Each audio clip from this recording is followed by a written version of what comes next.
இந்துவுக்கு கல்யாணம் ஒரு வழியாக நடந்து முடிஞ்சிச்சு. ஆனாலும் சாரதாவை வெளியே விடக்கூடாது. அதுக்குள்ளேயே ககன் அங்கே வரத்துக்குள்ளேயும் நம்ம வந்துட்டு எப்படியாவது அந்த சாரதாவை வந்துட்டு கல்யாணம் பண்ணி வைப்போம்னு சொன்னோம்ல நம்ம பூமிக்கிட்ட, அதே மாதிரி பண்ணி வச்சிடணும்னு சொல்லிட்டு ரெடி பண்ணிக்கிட்ட அந்த சாரதா வச்சுருந்த இடத்துக்கு வந்துட்டு போகிறாங்க அபூர்வா.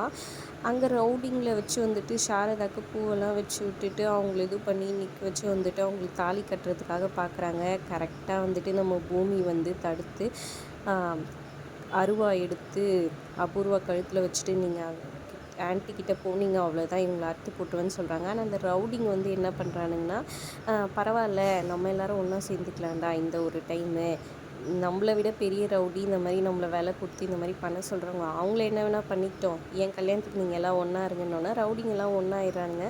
ரவுடிங்க வந்துட்டு அப்பயும் சாரதா கழுத்தில் தாலி கட்ட போனோடனே அபூர்வா கழுத்துலேருந்து கத்தி எடுத்து ரவுடி கழுத்தில் போய் வச்சு மிரட்டுறாங்க. பூமி ஒரு பக்கம் அவங்களால அவ்வளோ நேரம் ஸ்டாக் பிடிக்க முடியல. அவங்கள வந்துட்டு அப்படியே அடித்து மயக்கம் போட வச்சிடுறாங்க. ஒரு பக்கம் இங்கே கதறிட்டுருக்காங்க சாரதா. கரெக்டாக நம்ம ககன் வந்துட்டு ரவுடிங்லாம் அடித்து தும்சம் பண்ணுறாங்க. அபூர்வாவும் அவங்க சித்தி அவங்க வந்து எஸ்கேப் ஆகி ஓட்டுறதுக்கு பார்க்குறாங்க.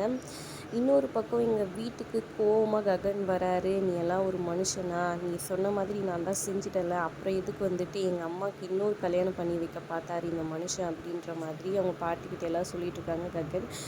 ஏய், நான் அதெல்லாம் எதுவுமே பண்ணலன்ற மாதிரி அவர் சொல்ல, பொய் சொல்லாத, பொய் சொன்னால் எனக்கு கோவம் வந்துடும், உன்னை அப்படியே மொத்தமாக எந்த இதுவும் இல்லாமல் உன்னை அமுச்சு வைக்கிறேன் பாருன்னு ககன் அந்தளவுக்கு டென்ஷன் ஆகிடுறாரு.